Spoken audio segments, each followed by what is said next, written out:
يعلم ما بين أيديهم وما خلفهم ولا يحيطون به علما. الحمد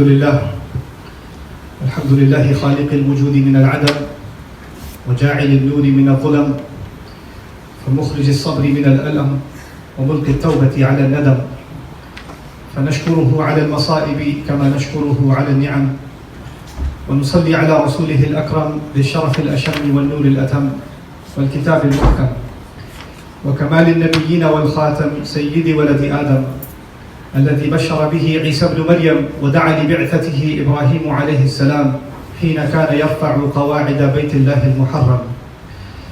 فصلى الله عليه وسلم وعلى أتباعه خير الأمم الذين بارك الله بهم كافة الناس العرب منهم والعجم. الحمد لله الذي أنزل على عبده الكتاب ولم يجعل له عوجا، والحمد لله الذي لم يتخذ ولدا ولم يكن له شريك في الملك ولم يكن له ولي من الذل وكبره تكبيرا. والحمد لله الذي نحمده ونستعينه ونستغفره ونؤمن به ونتوكل عليه ونعوذ به من شرور أنفسنا ومن سيئات أعمالنا، من يهده الله فلا مضل له ومن يضلل فلا هادي له، ونشهد أن لا إله إلا الله وحده لا شريك له، ونشهد أن محمدا عبد الله ورسوله أرسله الله تعالى بالهدى ودين الحق ليظهره على الدين كله وكفى بالله شهيدا. فصلى الله عليه وسلم تسليما كثيرا أما بعد، فإن أصدق الحديث كتاب الله وخير الهدي هدي محمد صلى الله عليه وسلم، وإن شر الأمور محدثاتها وإن كل محدثة بدعة وكل بدعة ضلالة وكل ضلالة في النار. قال الله عز وجل في كتابه الكريم بعد أن أقول أعوذ بالله من الشيطان الرجيم، بسم الله الرحمن الرحيم: إذا جاءك المنافقون قالوا نشهد إنك لرسول الله والله يعلم إنك لرسوله والله يشهد إن المنافقين لكاذبون. رب اشرح لي صدري ويسر لي أمري واحلل عقدة من لساني يفقهوا قولي. اللهم ثبتنا عند الموت بلا إله إلا الله، واللهم اجعلنا من الذين آمنوا وعملوا الصالحات وتواصوا بالحق وتواصوا بالصبر. آمين يا رب العالمين. I'm going to dedicate the khutbah today to a story from the life of the Prophet ﷺ that culminates in the coming of the Quran. And this is a story of how the surah of the hypocrites was revealed. Surah Al-Munafiqun was revealed. Our Messenger ﷺ used to go on multiple expeditions, military expeditions. And one such expedition was the people of Bani Mustalaq. And so the long story short, for the purposes of khutbah, is that when the Muslims suffered damages and actually quite a few losses in the Battle of Uhud, word spread that Medina is injured. And so their defenses may not be as strong. And there were lots of different tribes in the region, and some of them were interested not in attacking Muslims and attacking Islam, but making an easy, quick buck. A lot of times the way they would attack each other, the motivation was economic. One such tribe was Bani Mustalaq. They figured right now their armies have suffered a defeat, they're pretty injured, they're not going to be able to defend themselves. Let's go in and attack Medina, easy money.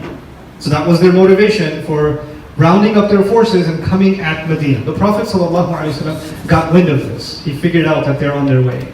And the best defense is offense, so he prepared a small battalion, including himself, and he went after them instead. And so now the Muslims are on their march towards Bani Mustalaq. And as they head there, there's not really even much of a battle, and over 100 of them are taken as prisoners of war. So, because their motivations weren't really ideological, it's not like they were willing to die for their cause, they were just trying to make some money. So they lose pretty quickly. And not only do they lose, there's over 100 prisoners of war. And the Prophet of Allah ﷺ is now has to decide what to do with these prisoners. And what he does is he releases all of them and sends them back to the tribe. And so now these POWs, their families, loved ones are crying at home knowing that what the norm is with prisoners of war is either they're turned into slaves or they're executed. This is what happens with them. And they're already mourning the loss of their loved ones, and here their loved ones are coming back in, and they just can't process this. So as a result of that, the entire tribe took shahada. The shock of the the character of the Prophet ﷺ led to the entire tribe of Bani Mustalaq becoming Muslim. Now the Muslims are heading back. So this was not a rigorous battle, this wasn't a difficult journey, but regardless, there are two groups of Muslims that are on this journey. There's the Muhajirun and the Ansar, the migrants who came from Mecca, who moved to Medina, who were basically given asylum in Medina. They weren't residents of Medina. And they were sponsored and supported economically by the people who lived in Medina, the Ansar, the helpers. So the army is made up of both, people from Mecca and people from Medina. And they're in line, and it's a desert journey, it's a hot journey regardless, and they stop over at a well. And when they stop at a well, everybody's in line, waiting their turn to get some water. And if you're having a hot day and you're on a difficult journey, it kind of gets on your nerves. Sometimes, they say the best way to get to know somebody is when you travel with them, because they start getting annoyed and then the ugly side of their personality starts coming out. They start getting agitated. Well, that sort of thing happened. One person in line trips over another. And the person he trips over pushes him back. It's a kind of a normal thing, except the person who tripped and the one who pushed back, one was from Mecca, the other one was from Medina. So when he pushed them back, it kind of turned into a little bit of a fight. And one kicked the other. The Meccan, names aren't necessary now, the Meccan kicked the Medinan. And he's down on the floor. And as he falls to the floor, the thought that comes to him is, this guy from Mecca, he's going to kick me like that? I'm going to call my people. So he says, Ya lal-ansar. He calls helpers.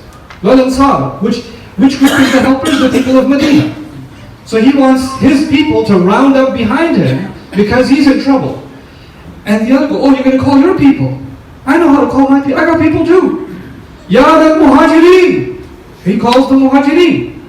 And so now what was a misunderstanding and a little bit of a scuffle between two individuals turns into a bunch of people from Mecca and a bunch of people from Medina about to go at it against each other. And voices are being raised and the skirmish is about to break out. Mind you, this is actually not too long ago, they were one army fighting a common enemy. And on their way back, this comes out. This emerges, erupts. Now as this erupts, the word of this comes to the Prophet ﷺ. And when he hears this, he says, إِنَّهَا دَعُوهَا فَإِنَّهَا كَلِمَةٌ مُنْتِنَةٌ. Leave it. This needs to be just dropped. This subject needs to be dropped, not escalated any further. Because this word that they use, the words that they've used, have a stench to them. They stink. Muntina. Kalimatul muntina. It's very strange that the Prophet said that, and I want to elaborate that a little bit, even though that's not the subject of my khutbah today. You see, when the person who fell from Medina called the people of Medina, he didn't say, Ya Ahl al-Medina, or Ya Ahl Yathrib, people of Yathrib, people of Medina. He didn't say that. He said, Ya al-Ansar. He said, helpers. That is a title that the Prophet gave them, that the Quran gave them. That is a word of honor. To be called an Ansari is to actually be called by the greatest contribution of your life. You got to be labeled by Allah Himself as someone who helped, you understand? So they are being recognized by their contribution to the faith. When the Meccan fell and he called his people, he didn't say people of Makkah, join me. He said, Ya al-Muhajirin. People who migrated, essentially migrated, leaving their money, their families, their life that they've known. They've left everything behind for the sake of Allah alone, for their loyalty to the Messenger sallallahu alaihi wasallam. In other words, both of these words, Muhajirun and Ansar, are beautiful words. They're words used to describe some remarkable people in the Quran. These are words of honor. These are words of honor. And these words, what's behind them? Behind each of them is the sacrifice made by each of these groups. That's what's behind these words. And yet, when the Prophet hears this, he says these words have a smell to them, a stench to them. Why? Because when you have a name, and you have a title, and that title represents a service to the religion, a service to Allah, but that title is now used to distinguish yourself from other Muslims, to separate yourself, and to identify yourself as someone who's part of one gang, one group, in opposition or in competition with another gang, another group. Then those same words that are supposed to be honorable have a stench to them. Now how does that apply to us today? There are Islamic centers, masajid, da'wah organizations, educational organizations, Islamic schools, Sunday schools, charity groups. All of these organizations have names. They all have a website. They all have a Facebook page. They all have a logo. They have an identification. And that's a good thing. They're supposed to be. The only way you can get work done, really, is by unifying and organizing and institutionalizing. And so that's a necessary thing. But when one MSA or one youth group starts seeing themselves in competition with another, when they start getting bothered, hey, they had a convention, ours wasn't as big as theirs. Next time we're going to have it on the same weekend. Let's see how much damage we can do. When they start seeing themselves in some way or shape or form as opposed to the other, or when you look at another Muslim and you say, well, I follow this school of thought, or I follow that school of thought. I subscribe to the teachings of this scholar, as opposed to someone who else subscribes to the teachings of another scholar who's more fond of them. And as soon as they walk into a masjid, oh, he's from the other. Yeah. I mean, I'm praying next to him, but knowing that he's from the other team, but in any case, Assalamu alaikum. But even the tone of your salam will change from one to the other. This is kalimatul muntina. These words may represent something beautiful in and of themselves. A learning of the deen, a teaching of the deen, a service to the deen. But when these words become a way of distinguishing Muslims from each other and separation, then they have a dirty smell to them. That's still not my story. The story is word didn't just spread about this little argument to the Prophet ﷺ. It spread to this other individual whose name is Abdullah ibn Ubay ibn Salul. For short, we're going to call him Ibn Ubay. This man was a politician. He was hoping to become the governor of Medina. Those plans fell apart because the Prophet moved there, alayhi salatu wasalam, and now basically de facto, he's the governor of Medina. And so his plans, and as a matter of fact, he was so ready to rule Medina that his throne had already been prepared. He was going to be, I'm calling it governor, he was going to be the sovereign king of Medina. They were declaring him king. And that entire election, null and void, because the Prophet ﷺ moved to Medina. Unanimously, everybody decided that no thanks, the leader of Medina is the Prophet ﷺ. So he was already politically defeated. And the only reason he joined the Muslims, it's clear, is because if you can't beat them, join them. So he's part of this group, but he's sort of burnt about his political aspirations falling apart. He hears word of this fight. And he secretly calls a meeting. This is where things get interesting. He calls a meeting of all the people from Medina, the Ansar, as many as he can get, into his tent. And you know the Muslims, they travel in a caravan. At the front of the caravan is the Prophet ﷺ and the people closest to him. You can imagine that Ibn Ubay is all the way in the back, as far back away from the Prophet ﷺ as he can be. And he's gathering as many of the people of Medina as he can, and then he gives them a speech. أَوَقَدْ فَعَلُوهَا. Did they dare do this? Who's he referring to as they? The people of Makkah, the Muhajirun. Did they dare do this? قَدْ نَافَرُونَا وَكَاثَرُونَا فِي بِلَادِنَا. They have overrun our city. These immigrants came and they overpopulated our city. And they're running around everywhere. We have too many of them now. وَاللَّهِ مَا أَعَدَّنَا وَجَلَابِيبَ قُرَيْشٍ إِلَّا كَمَا قَالَ الْأَوَّلِ سَمِّنْ كَلْبَكْ يَأْكُلْكَ. This riffraff of Quraysh, these street peddlers from Quraysh that we have housed in our city, they remind me of the old Arab saying, you feed a dog and it comes back to bite you. That's the speech he's giving in his tent about the Muhajirun, calling them dogs of Makkah. That are now, we fed these dogs and they're biting us back. That's the speech he's giving. And then he says, أَمَّا وَاللَّهِ لَإِنْ رَجَعْنَا إِلَى الْمَدِينَةِ لَيُخْرِجَنَّ الْأَعَزُّ مِنْهَا الْأَذَلُّ. I swear to God, when we get back to Medina, we, the most dignified, we are the people of honor, we should get these undignified people out of our city. We should get rid of this scum. This is the speech he's giving. Now, ثُمَّ أَقْبَلَ عَلَى مَنْ حَضَرَهُ مِنْ قَوْمِهِ فَقَالَ لَهُمْ هَذَا مَا فَعَلْتُمْ بِأَنفُسِكُمْ. Then he turned to his people, meaning the Medinan Muslims, and he said, this is what you brought on your own selves. أَحْلَلْتُمُوهُمْ بِلَادَكُمْ. You opened up your whole land to them. وَقَاسَمْتُمُوهُمْ أَمْوَالَكُمْ. You shared your money with them. أما والله لو أمسكتم عنهم ما بأيديكم لتحولوا إلى غير ذلكم. If you stop giving them money, they're going to go back somewhere else. They'll go somewhere else. The only reason they're here is because of your money. That's his speech. And he's giving this in his tent. And so, فَسَمِعَ ذَلِكَ زَيْدِ بْنُ أَرْقَمَ. there's a boy in the audience. And actually my story is entirely about this boy. Say he's about 9 years old. He's sitting in the audience too. Now when, a khutbah is going on and there's children in the audience, most people are worried, man, is this kid going to make noise? Or is he playing games? Nobody really pays attention to the child in the audience. Zayd ibn Arqam, this 9-year-old boy, is listening to this filthy speech being made by Ibn Ubay, trying to rile the Muslims of Medina against the Muslims of Mecca. He runs over to his uncle and tells him the whole speech word for word. His uncle then reports this, goes to the Prophet's tent, all the way to the front, sallallahu alaihi wasallam, and walks in. Can I speak? My nephew just told me this is what's going on. Umar bin al-Khattab is sitting next to the Prophet sallallahu alaihi wasallam.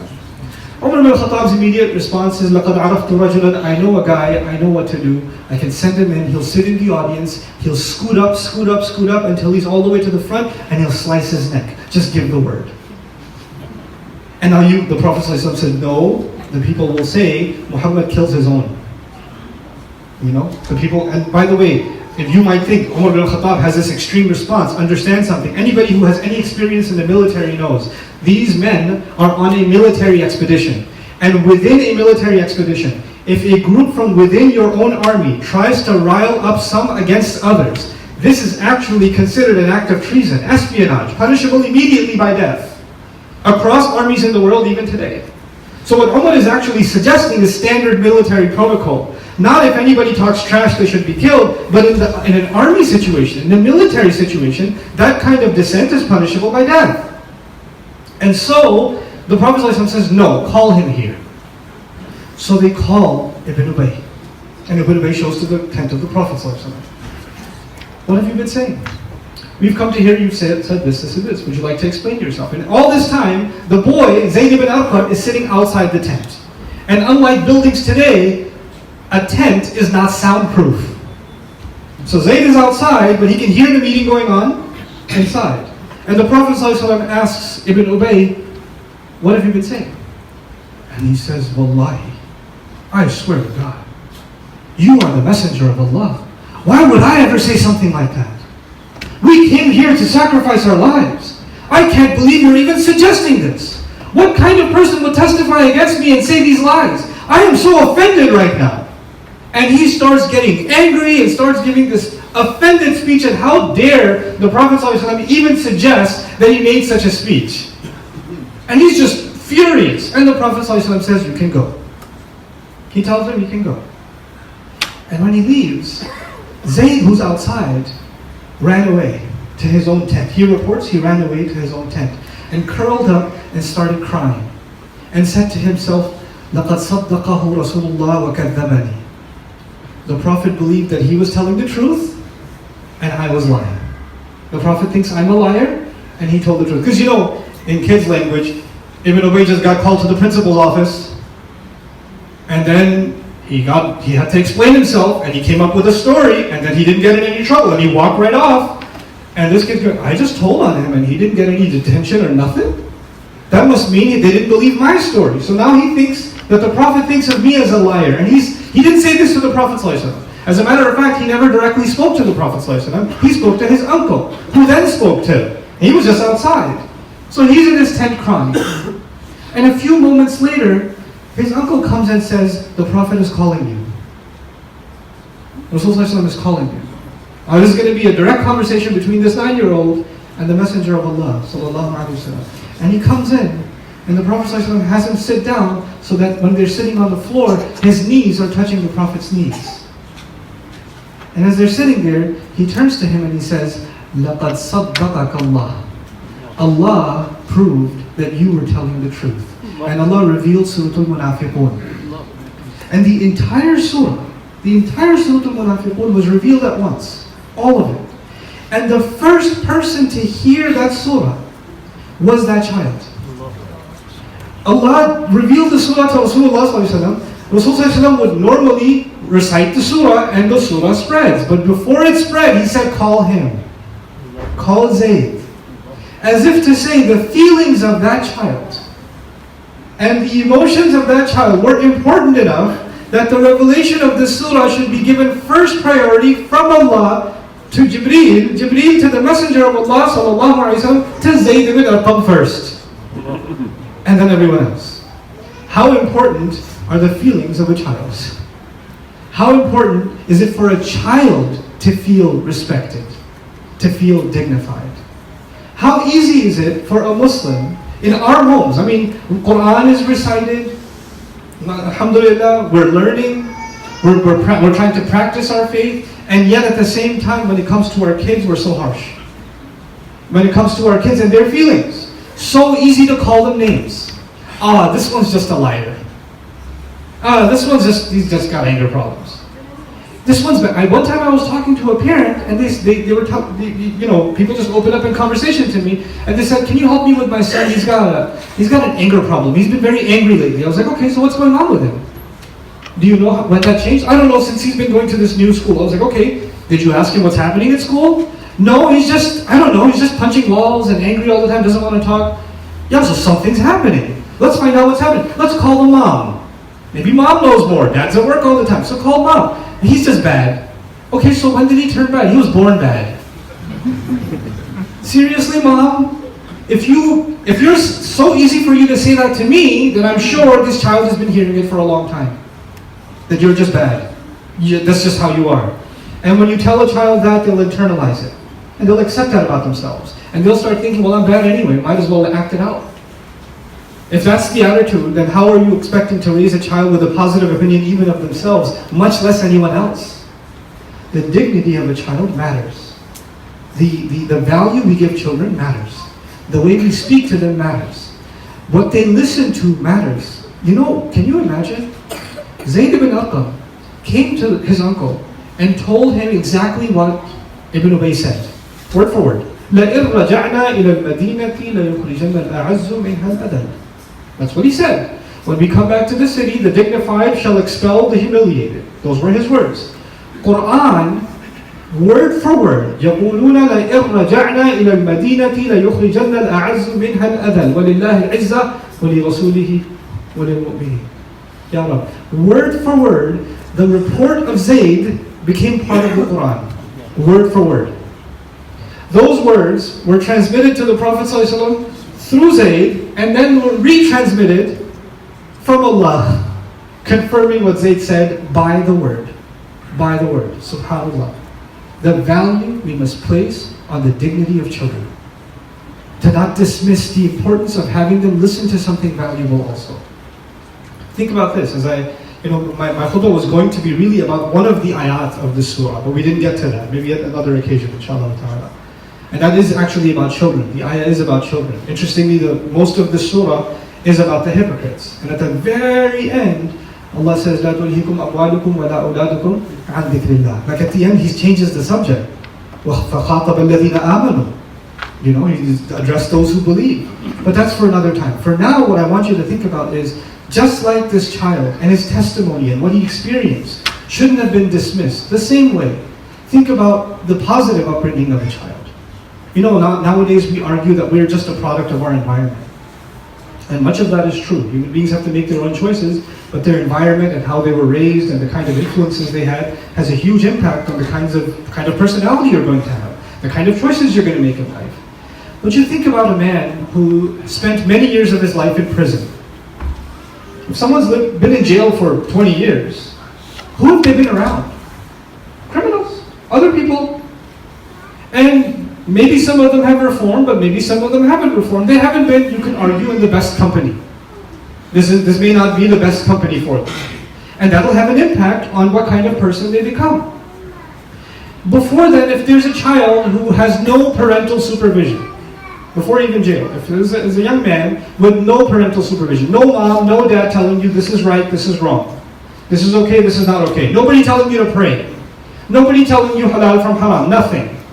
And you can imagine a child's going to do, as they grow up, as this kid becomes a teenager, they're going to do whatever they want and not feel bad about it. But when you think about Yusuf alayhi salam, raised as from a very early age, since he was taken away from his family, he's put in servitude. So he's actually in the service of a non-believing family, which don't have any concept of permissible and impermissible. So long as he does the service, he can do whatever he wants. There is no moral guidance for him in that environment. And from that environment, when he becomes a young man, falsely accused. Where does he end up? In prison. And he's there for many years, surrounded by people that aren't exactly the best of character. As a matter of fact, one of them, who was a scam artist, is even mentioned in the story. You know what? So if that's the case, this terrible environment, this should shape the personality of Yusuf alayhi salam. Yet, the only positive influence you hear about, in Allah's own words, in the life of Yusuf alayhi salam, is the early childhood of Yusuf, when he's interacting with his father. And him and his father have such a close relationship that you don't actually hear father talking to son first. You hear son talking to father first. Now that's important. They have such a close relationship that the child sees a dream and shares the dream with his dad, and then the dad responds. When we think about raising our children, we keep thinking about, what more do I tell them? What more do I tell them? What more do I tell them? Here you have a child who was given the kind of environment, but before he was told, he was heard. The child was heard. Now we have to ask ourselves, how much are we listening to our kids? How comfortable are our kids telling us without them even being asked? And if that is the case, then what we say will actually go inside. Otherwise, you can play YouTube videos. Otherwise, you can give your child lectures or drag them to programs and have them listen to speeches.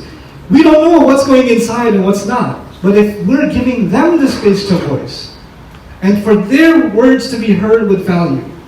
I mean, put yourself and myself in those shoes. If a 7-year-old, 6-year-old came to you and said, I saw a dream, Abba. Here's what I saw. You're like, yeah, that's great. You're not going to be paying attention. It's just a dream. The kids just, Or sometimes we ask our kids, how was school? You're in the car, how was school? And your daughter starts talking, and you're like, that's great. And she could be saying whatever she wants. You're like, that's awesome. You say, I kicked my friend in the face, that's awesome. I burnt the school down. She's experimenting now, saying crazy things, just to see if you're listening. You're like, alhamdulillah, beta, very good. You're not really listening. When we actually become listeners, then those conversations can be so powerful. No matter what environment our children end up in, they'll survive it like Yusuf alayhi salam. Isn't that something? That those early years are the most important years for conversation. So many parents come to me and tell me, what do I need to make my child memorize? What do they need to be reciting? What do they need to be learning? The most important thing, all of those things are beautiful. The most important thing are the conversations between parents and children. Those intimate, real conversations between parents and children, where we get to understand the feelings, the fears, the emotions of our children, and they completely open up to us before they open up to anyone else. If we can facilitate that, then their adult life will be something very, very different, regardless of the bad influences on the outside.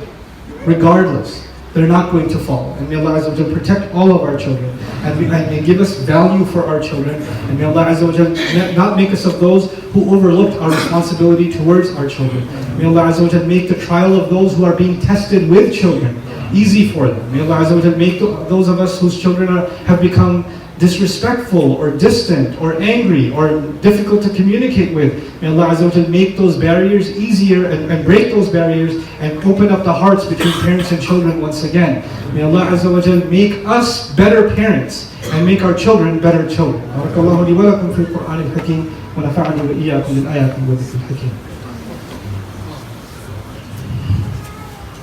Alhamdulillah wa kafa wa salatu wa salamu ala ibadihi alladhina istafa خصوصا على أفضلهم وخاتم النبيين محمد الأمين وعلى آله وصحبه أجمعين. قال الله عز وجل في كتابه الكريم بعد أن أقول أعوذ بالله من الشيطان الرجيم إن الله وملائكته يصلون على النبي يا أيها الذين آمنوا صلوا عليه وسلموا تسليما. اللهم صل على محمد وعلى آل محمد كما صليت على إبراهيم وعلى آل إبراهيم في العالمين إنك حميد مجيد. اللهم بارك على محمد وعلى آل محمد كما باركت على إبراهيم وعلى آل إبراهيم في العالمين إنك حميد مجيد.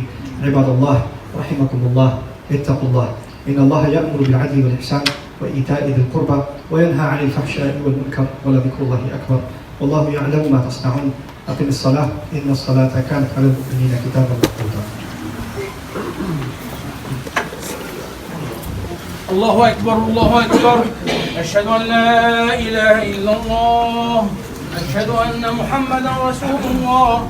حي على الصلاة، حي على الفلاح، قد قامت الصلاة، قد قامت الصلاة.